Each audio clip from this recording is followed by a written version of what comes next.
Welcome viewer, this video tutorial describes power options grayed out and managed by your administrator fixed.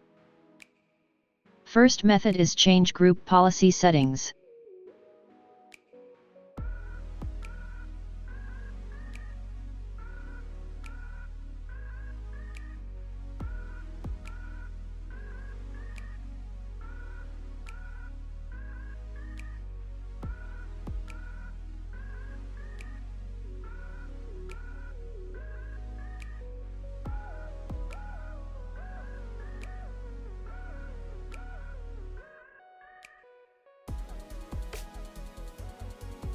Second method is run a command.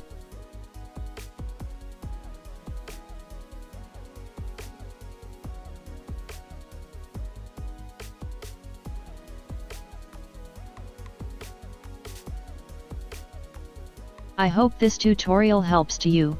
Please like, share and don't forget to subscribe our channel. Thank you very much. See you next video.